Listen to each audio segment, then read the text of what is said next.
E agora é hora da gente falar sobre os gatilhos que levam as pessoas a fumar, despertar o desejo, a vontade, né, de pegar um cigarro.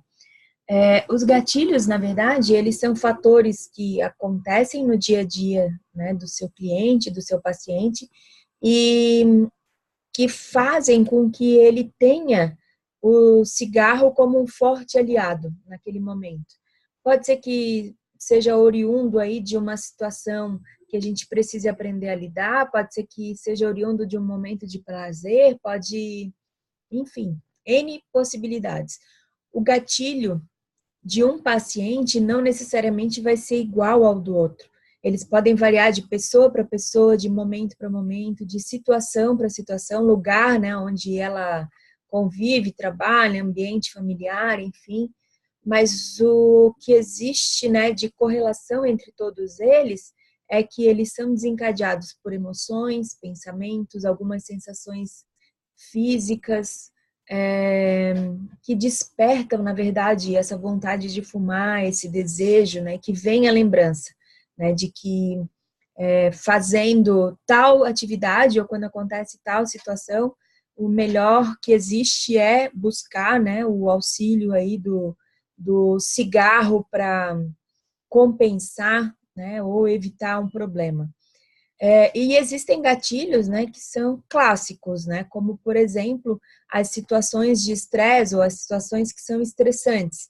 Esse, né, acho que o mais comum aí do nosso dia a dia, né, a gente vive aí num mundo que realmente nós somos cobrados aí por resultado, por atitudes, enfim, e situações desagradáveis e de adversidade acontecem a todo momento, né? E dependendo do estado emocional do teu paciente, ele não consegue ver uma outra solução senão buscar o cigarro como um aliado para esse momento, né? Para buscar a sensação de relaxamento, de prazer, de companhia, elevação do humor, enfim, né? O estresse do dia a dia, ele precisa ser tratado, né? Ele precisa ser entendido, né? E se buscar aí alternativas, né? Para se livrar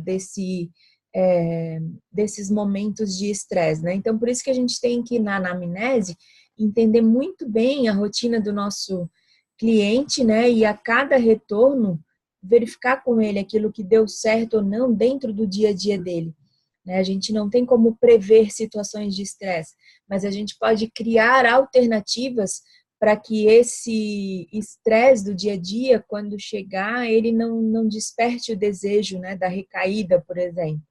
Às vezes, só o fato de fazer uma atividade física, de ter momento de lazer, de buscar religiosidade, enfim, isso, o convívio com a família, já são alternativas que fazem, né, com que automaticamente aí a pessoa se livre, né, um pouco desse estresse, dessa ansiedade aí do dia a dia, sem precisar recorrer ao cigarro, né? Então a gente tem que buscar alternativa para sucumbir, para não cair na tentação, né, do desejo aí do cigarro.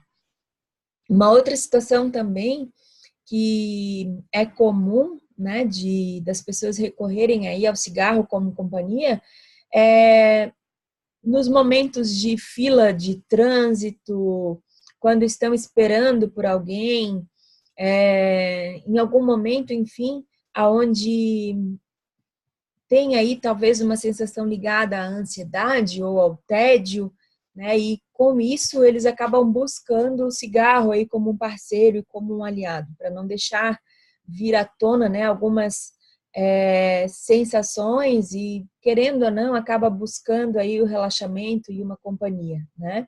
Então, trânsito é inevitável, né? A gente está vivendo em cidades aí que cada vez mais a mobilidade ela é complicada, né? E quais são as alternativas que a gente pode dar aí para o nosso cliente para que ele não fique ocioso, por exemplo, né? De repente pode ser ouvir um podcast, levar um chiclete para mastigar, se distrair de alguma outra forma, falar para apreciar a paisagem, enfim, se ele tá numa fila de banco, por exemplo, né, à espera para ser atendido ou em alguma outra fila de alguma outra repartição, de repente estimulá-lo a conversar com as pessoas ao redor, né?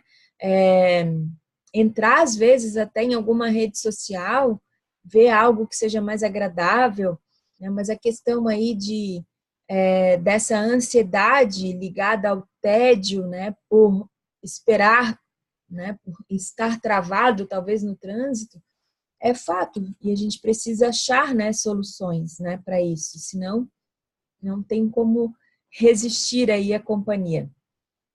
Um outro fator que é importante, que também precisa ser lembrado, é a questão do beber e fumar, né? Muitas vezes a bebida, ela leva ao vício, né, do cigarro, ou vice-versa, né? Existem as duas possibilidades. E alguns pesquisadores também descobriram que a associação da nicotina com o álcool proporciona aos fumantes uma sensação de bem-estar e acaba motivando eles para uma quantidade maior até de cigarros, né? E com isso, buscando aí talvez um humor um pouco mais positivo naquele momento, né? Então, mesmo que a pessoa não beba, né? E se ela estiver num ambiente repleto aí de fumantes e ela está numa fase em que a crise de abstinência é forte, ela vai ter o desejo de cigarro. E nesse caso, muitas pessoas às vezes até evitam esse tipo de ambiente, né, de barzinhos e festas e coisas assim, nesse momento aí de tentar parar de fumar, né, no processo de cessação. A estratégia, lógico, que varia de cada um, mas é prescindível aí que o teu paciente, que o teu cliente, ele entenda que ele precisa de autoconfiança, ele não pode se isolar do mundo nesse exato momento. Então, ele tem que ir enfrentar as situações, frequentar os lugares aí, né, que levavam ele ao hábito de fumar, beber, né, um pouco além, e enfrentar, buscar alternativas. Vá lá para conversar com as pessoas e não somente para a questão, né, de bebida e cigarro, né? E quando a gente está aí numa roda de amigos, né, a gente sabe que também um outro gatilho importante que faça com que muitas pessoas voltem a fumar é estar com amigos fumantes. Eu não digo aqui que a gente precisa trocar de amizade para não ter, né, o desejo, a imagem, o cheiro, aquele contexto, né, das lembranças aí onde todos fumavam e se divertiam. Ele tem que, muitas vezes, entender que o jeito de evitar aquilo ali, de evitar, né, um novo cigarro, enfim, é falar não para a situação e não para os seus amigos, né? Você não precisa se isolar. Você pode continuar com seus vínculos afetivos, emocionais, sociais, profissionais, mas não necessariamente você tem que fazer aquilo que eles fazem. Cada um tem a opção de fazer aquilo que deseja, né? Aquilo que mais lhe convém, ou que tem vontade, né? Enfim. Mas isso não significa que você também tem que fazer.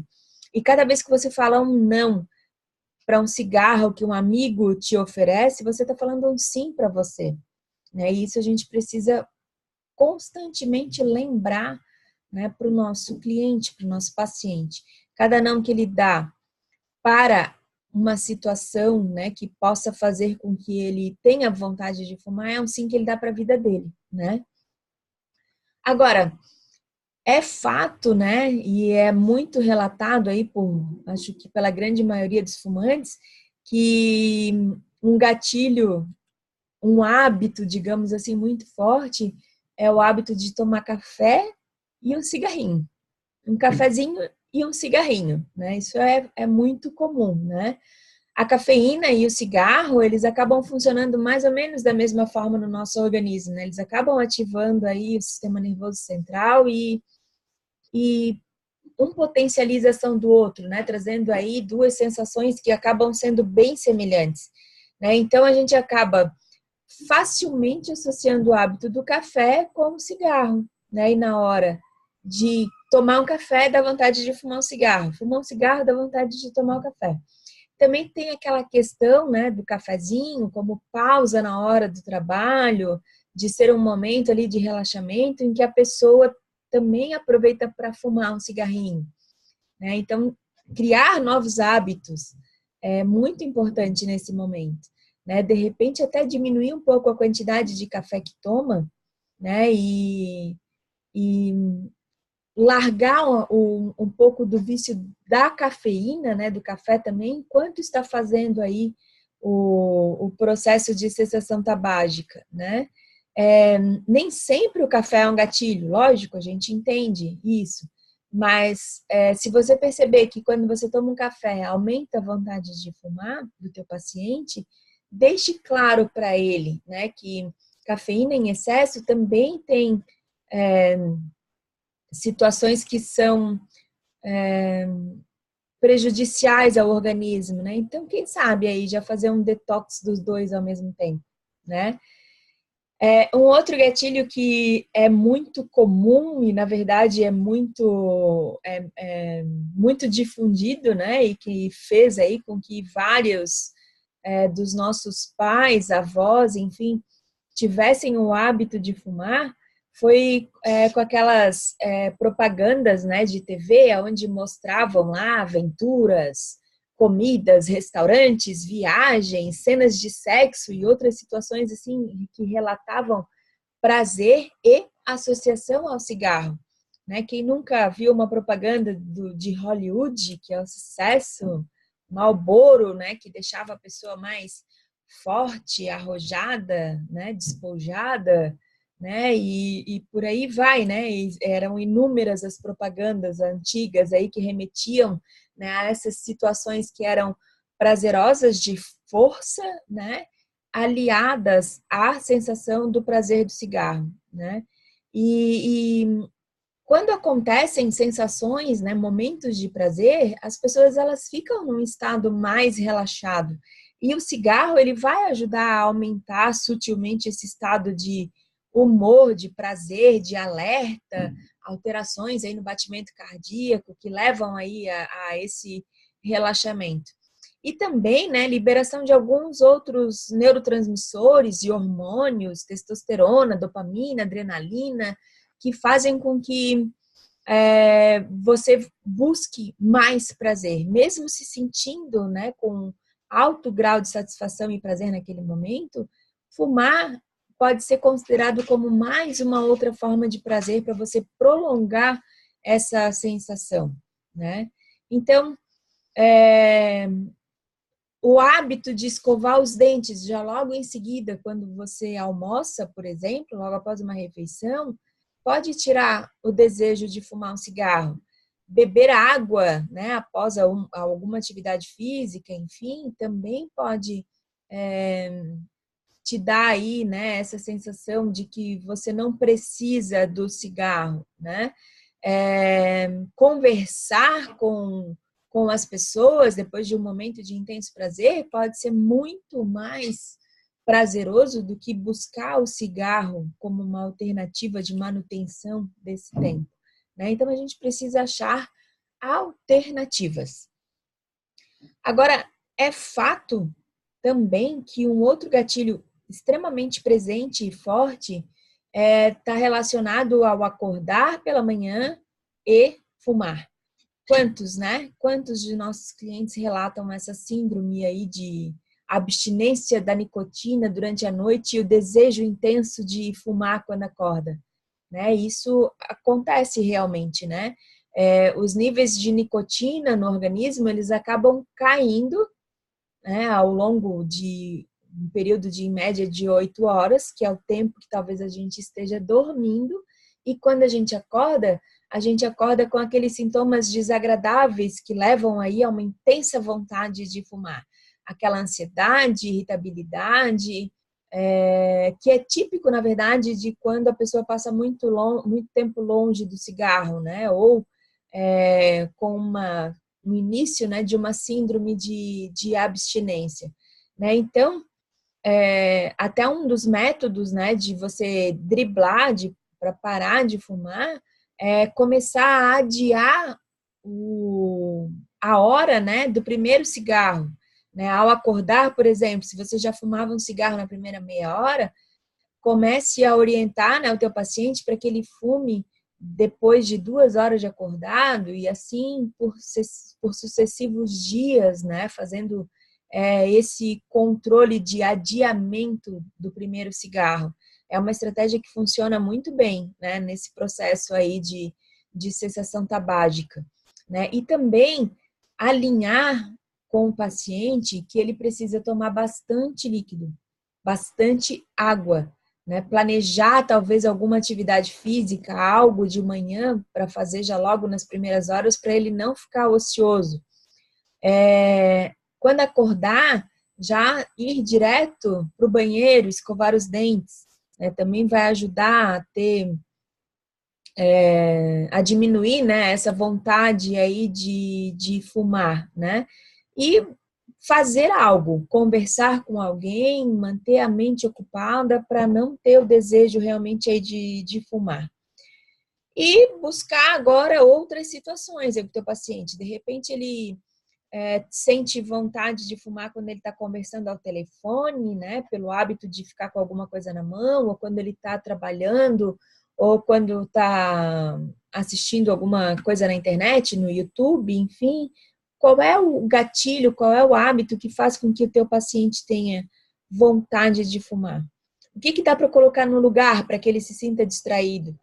De repente, brincar com um elástico, rabiscar com uma caneta,